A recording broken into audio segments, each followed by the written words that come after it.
अस्सलामुअलैकुम। Welcome to conflict card रात। 7 अप्रैल को ईरान की तरफ से सऊदी अरब के एक स्ट्रेटेजिक हब पर अटैक किया गया है और ये अभी तक के होने वाले ईरान यूएस इजराइल जंग में जो बड़े टारगेट्स डिस्ट्रॉय किए गए या कुछ ऐसे अटैक्स किए गए जो वर्ल्ड वाइड चीज़ों को बदल सकते हैं, ये उन अटैक्स की लिस्ट में आता है। इसमें हुआ क्या है कि ईरानियन मिसाइल हिट हुआ है जुबैल सिटी में। बेसिकली जुबैल एक बहुत बड़ी इंडस्ट्रियल सिटी है, जुबैल कॉम्प्लेक्स जिसे कहा जाता है। यहाँ एक एनर्जी फैसिलिटी सऊदी अरब की डैमेज हुई है और इसके साथ साथ सऊदी अरब का एक पेट्रोकेमिकल प्लांट हिट हुआ है। अब इस अटैक के बाद इवन पाकिस्तान पर भी प्रेशर बढ़ना शुरू हो चुका है, बिकॉज पाकिस्तान का एक स्ट्रेटेजिक पैक्ट है सऊदी अरब के साथ। और इस चीज को लेकर इवन अब अरब कंट्रीज में जो लोकल्स हैं जो इससे पहले ईरान को सपोर्ट कर रहे थे, वो भी तनकीद इस कॉन्टेक्स्ट में कर रहे हैं कि जुबैल कॉम्प्लेक्स में सिविलियन इंफ्रास्ट्रक्चर है, जिसमें इवन सऊदी अरब को जहां से बिजली पहुंचती है वो एनर्जी सेक्टर है, प्लस पेट्रोकेमिकल प्लांट्स हैं और इस तरह की दूसरी सिविलियन इंडस्ट्री है। इस सिविलियन इंडस्ट्री में कोई भी मिलिट्री बेस अमेरिका की मौजूद नहीं है और जो मिलिट्री बेस यानी कि प्रिंस सुल्तान बेस मौजूद भी है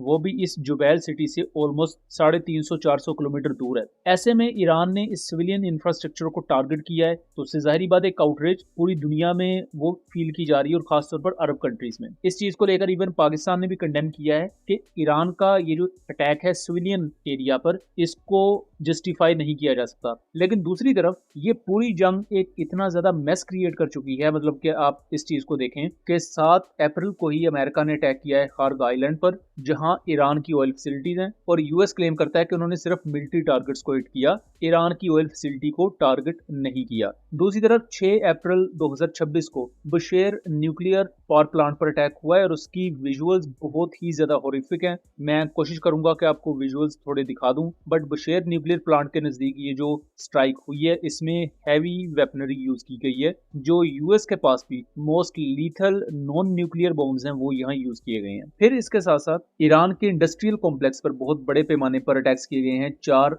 अप्रैल 2026 को, जिसमें मशार का पेट्रोकेमिकल प्लांट भी है। अब ये वो अटैक्स हैं जिनको यूएस और इजराइल ने कंडक्ट किया।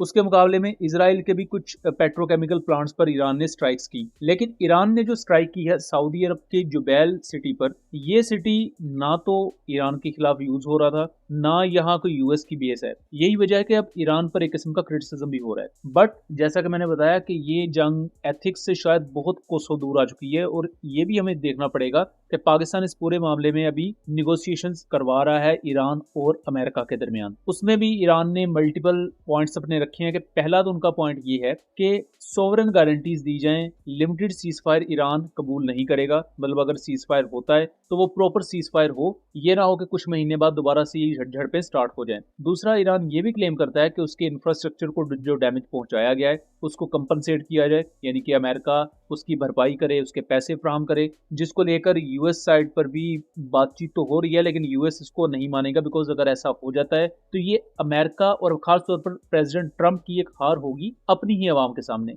सो इसमें पाकिस्तान बेसिकली शटल डिप्लोमेसी को यूज कर रहा है कि ईरान के जो पॉइंट्स हैं वो यूएस तक पहुंचाए जा रहे हैं और जो यूएस तजावीज दे रहा है या यूएस जो पॉइंट्स प्रपोज कर रहा है वो ईरान तक पहुंचाए जा रहे हैं। ऐसे में ईरान की तरफ से जो सऊदी अरब में अटैक हुआ है इसको लेकर काफी ज्यादा एक क्रिटिसिज्म भी है। इवन पाकिस्तानी साइड पर भी प्रेशर बढ़ चुका है कि भाई सऊदी अरब के साथ एक डिफेंस पैक्ट है आपका, तो आप उसमें सऊदी अरब को किस तरह हेल्प आउट कर सकते हैं। यहाँ पॉसिबिलिटी है कि अगर ये मामला आउट ऑफ कंट्रोल जाते हैं तो पाकिस्तान के कुछ डिफेंसिव सिस्टम्स सऊदी अरब की प्रोटेक्शन के लिए वहां मौजूद हों, लेकिन वो ईरान को अटैक करने के लिए इस्तेमाल नहीं होंगे, बिकॉज पाकिस्तान इस चीज को पहले ही क्लियर कर चुका है कि पाकिस्तान इस पूरी जंग में न्यूट्रल रहेगा। पाकिस्तान निगोशिएशंस के लिए अपनी कोशिशें कर सकता है, लेकिन पाकिस्तान कभी भी पार्टी टू द ऑफेंस या किसी भी इस जंग में मौजूद पार्टी का हिस्सा नहीं बनेगा, क्योंकि उससे अल्टीमेटली ये सारी हैवक और डिस्ट्रक्शन पाकिस्तान की तरफ आएंगी। इसके साथ साथ सऊदी मिनिस्ट्री की तरफ से भी इनिशियल रिस्पॉन्स आ चुका है। उन्होंने कंफर्म कर दिया है कि उनके इन पर्टिकुलर कॉम्प्लेक्सेस पर अटैक हुए,